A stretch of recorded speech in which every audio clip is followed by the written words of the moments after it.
Okay, so I know it's been a while. I'm very excited that I'm back to give you another video. So I had to ask for ideas again. So I asked on Facebook and I got a couple of them. I do kind of want to spread this out. So I did have a couple messages, so I might not get to yours in this one. I am going to address the first couple. So first person that commented asked me about treats, like treating themselves after their workout to chocolate. So here's what I'm going to say. Number one, you probably have just formed this habit. Everybody knows that I don't believe in cheats because they don't make any sense to me. First of all, if you're on your way to your goal, a cheat doesn't make sense because if you're not at it and then you work out and then you treat yourself right after, you're just exactly where you were. So you're not like at your goal and you're at maintenance, and even then you don't want to treat yourself too often because you still have to maintain it. So you basically, like, just a piece of advice would be to, if you want to have chocolate after a workout, don't have a chocolate bar like a Snickers. Go ahead and have yourself a chocolate protein shake. So you're fueling your muscles, but then you're satisfying that sweet tooth. And if that's not enough, then you really just have to try to, like, form new habits. So, like, when you normally would have had that chocolate bar, go do something else. Have a game plan before you start your workout, what you're going to do, and then right after it. So you don't, and it's going to take some time. They say it takes 21 days to form a habit, 3 to 6 months to keep that habit. So if you, every day for 21 days, do the same thing after your workout, you're less likely to start thinking about and obsessing about that bar. But if you form your coping skills, then it should help. So I hope that makes sense. Somebody asked about low carbs, like if you have to have low carbs, but here's the thing. I don't believe in no carbs. You could still be lean and eat carbs. I eat 5 small servings, and I have to eat them in small servings because of my condition, but 5 small servings of carbs a day. I have just recently, since the last video that I made, which is named, I did it about a month and a half ago, and it says recipes for weight loss. That's the name of the video. Almost all my videos are in all caps. It's the only one that's not in the most recent past couple months. The name of the video, I mean. So if you go to my channel, this channel, you'll scroll down and you'll see it. And I made a video about what I eat all day. So I have started to slowly add in a sweet potato. So I measure it out, and it's about 3 ounces of a sweet potato in replace for the oatmeal that's in that video. So let's just say, just as an example, right after I'm done with my workout at 1 o'clock, instead of me having a 1/4 cup of oatmeal now I have my turkey with my 3 ounces of sweet potato, plain. I just throw it in the microwave. And basically what I do is I buy the really big ones, throw them in the microwave, and then I measure them on my scale, and I put 3 ounces in each Tupperware thing. And I literally make 2 to 3 days worth, and they're fine. I think that people believe that low carbs is like no carbs, but in America, even though this person is not in America, the one that left the comment, but, you know, just in the world in general, but mostly more in America, we believe that, like, a serving of carbs is really like 3 servings. So, or vice versa. So, like, let's just say if we have 2 cups of rice and we look at that and we go out to eat and that's what they give us, we think that that's a serving when that's really 4 servings. So what we have to start doing is learning, what does all that mean? No, I don't believe that anybody should do no carbs to get to a weight loss goal. People do low to no carbs when they're prepping for a show. And there is a reason why they do that. And it has to do with that person's body. And it has to do with how close they are to being on stage and what they want to do and pulling water and all that other stuff. I never did no carbs for any of the shows, ever, that I did. Not everybody has to do it. If you're on your way to your goal, you shouldn't be doing something like that. We're talking about when, like, you're like a week out from doing a competition. So that's that myth about people having to do low carbs. You don't have the energy to do a workout to, you know, if you're on a weight loss goal, if you have 10, 15, 20, 30, 50, 100 pounds to lose. So that's the second subject. Somebody asked me, and it's so funny that they were asking, because part of the reason I haven't made videos is because life has been beyond crazy.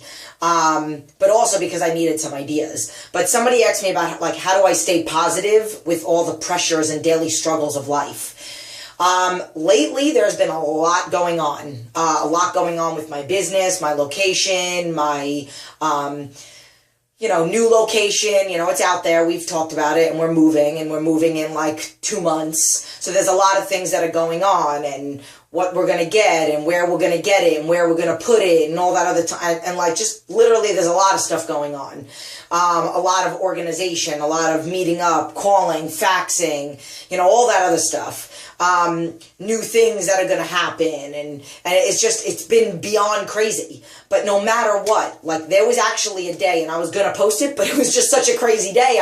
I didn't have time to post it, and then I knew if anybody made a comment, I really wouldn't have time to respond to their comment, and I don't like that. I want to be a woman of my word, and, within 24 hours, I either like or respond back to something. So with that being said, like, literally, my day was out of control. I didn't even know how I was going to fit in going to the bathroom. But I forced myself to go do my workout because I knew that I knew the stress of the day would be 1,000 times worse if I didn't go. Even though maybe there was one thing that I wouldn't be able to do that it stressed me out that I would have had to push it to the next day, but I know it would have been worse if I didn't get my workout in. So, priorities, like, there's always a way for us to do something that's going to make us deal with, it's not about obsessing about a workout. It's about what the workout does to us. It's about the rewarding feeling that we got it done. It's about the happy hormones. It's about so many things that happen to us when we force ourselves to squeeze it in and do what we want to do. It is our selfish time, and we all need it. Every one of us. So, no matter what, I really wanted to get my workout done, and I knew that I was actually planning on sitting in my office for like 3 hours and doing stuff, and I probably would have been more lethargic. I probably would have procrastinated and been like, oh my God, this is so overwhelming. Maybe I'll just do it tomorrow. But I had all this energy after my workout. I was exhausted, and then I had all this energy. I ate, and boom, I sat in the office, and like everything got organized, and it took me about 3 hours when it probably would have taken me a little bit longer on a day that, maybe I didn't get my happy hormones.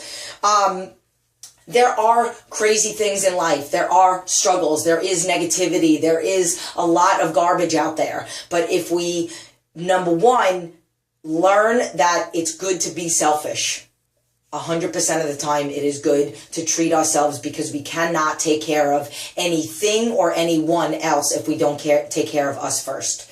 We don't even realize it, like, okay, I gotta go do something with my son, but maybe your nerves are that much less because you didn't get your workout in. Maybe all of a sudden you yell at your son or daughter for something that you didn't have to yell at them for, but maybe you were deep down inside a little pissed at yourself that you didn't do your workout. And these are the things that happen. And that's why I even say, like, when people lash out, like the post that I did on Facebook the other day about how I don't know what was going on that day. Like, I just had so many negative comments. But at the end of the day, I know that it wasn't me, it was them. So it just so happened everybody was in a bad mood that day, and they all took it out on me. But I don't care, because it's not my ish, it's theirs. So, and that comes from reading the book, The 4 Agreements. So it's like, again, all these little things affect you. If you learn how to take care of yourself first, you're going to be better at everything else. Being a significant other, being a mom, being a dad, being an employee, being a boss, being anything. There are a few other things that I really do want to talk about, but this is already going on 9 minutes, and I like that I have a couple more ideas. So far, I hope that these helped. The 1, 2, 3 people that their ideas I talked about.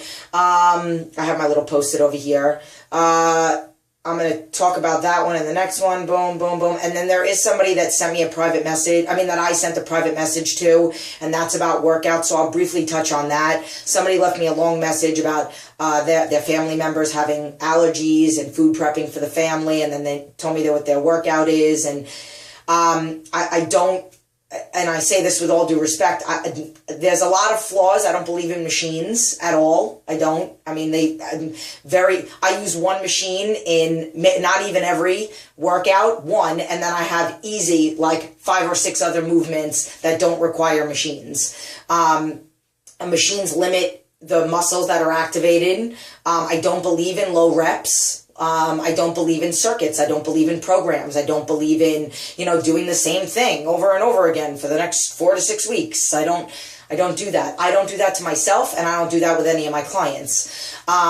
It's hard for me to give advice because everybody is different. I have my philosophies that my new clients get, whether they're an online client or a regular client that come into the studio, and then it's about them sending me food logs 7 days a week of them, and then me critiquing it and seeing how their body changes, whether it's via pictures that they send to me from an online client or a training client. So it's really hard to give workout advice as to what somebody's doing wrong because I don't know everything like I know. Like when a client sends me a food log, what time they woke up, went to bed, ate each and every meal, each and every snack. It's all logged onto a nutrition website. Their times and their note sections match. I can see their numbers and their serving sizes and what it all adds up to. Then I know what they're doing for their cardio because they're sending me the stats from their heart rate monitor, and I know what they're doing for their workouts because they're doing my workouts. And then I ask them what size dumbbell they're using, or if they're in my studio, I'm putting them through the workout, and they're all wearing heart rate monitors for that too. So I cannot tell somebody what they're doing wrong that just sends me information. And you are not allowed to send me a food log because ethically that's just totally wrong of me to go and assess your log when somebody else pays for my service. So that being said, I sent that person a message, and if anybody else had the same question as she had, I wanted to make sure you understood where I was going with that. So more video to come. This is a first of probably one more for a total of 2, possibly another one, because I did hear a couple clicks, so I'm assuming people left some more comments. So, peace, have a good day, I love you.